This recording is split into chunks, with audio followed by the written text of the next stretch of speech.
Chocolate mousse, everyone's favourite classic dessert. And this recipe is a very traditional version with a twist that I'll show you at the end. So to get started, I'm going to crack some eggs and just separate the white from the yolk, just like so. Now it's essential that you don't get any yolk in the white. If you do, it won't whip up nicely. On the other hand, if you have a little bit of white in the yolk, that's fine.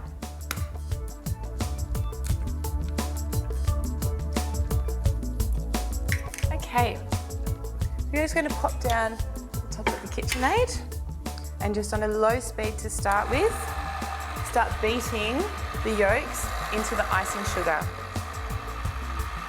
You don't want to go on a high speed straight away because you'll have icing sugar everywhere. Now we want to beat this until it's really thick and creamy.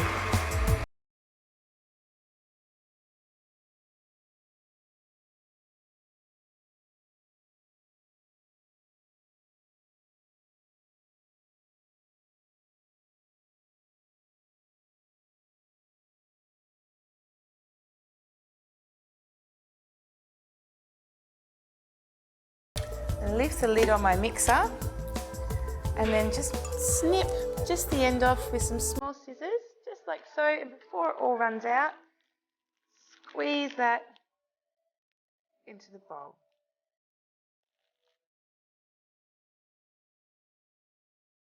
Perfect, no mess.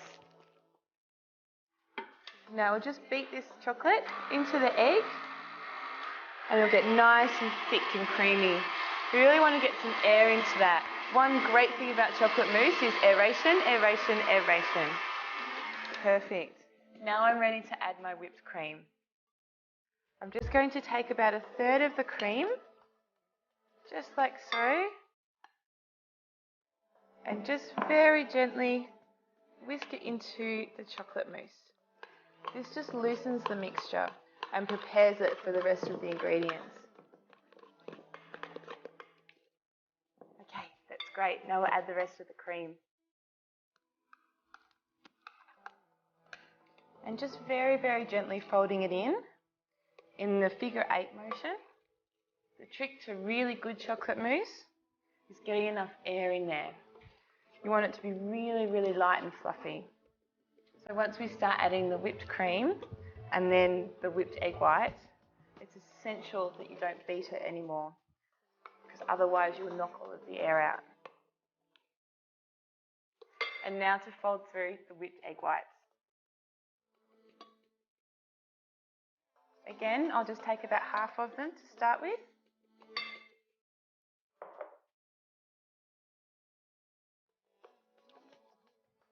Very gently folding them through.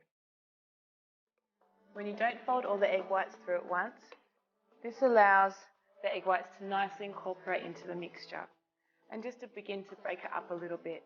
So then you'll get a nice smooth mousse.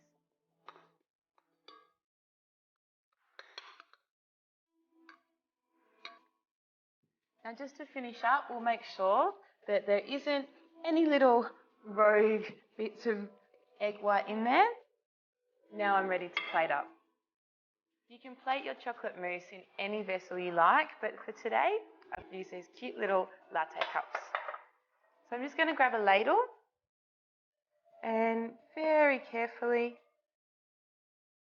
without spilling, ladle some mousse into each of the cups.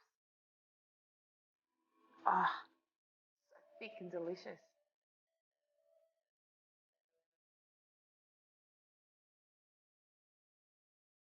Beautiful, thick, velvety mousse. Perfect. Just a little bit more. Fill up the glass. Just like so. Just give it a little shake. This guy gets a nice flat surface. And then before I pop it in the fridge, I'll put a layer of cling over the top.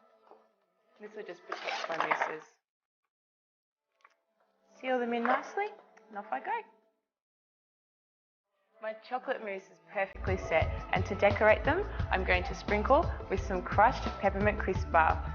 To do this, I'm going to take a Multex slider bag, pop in a couple of bars and seal them up.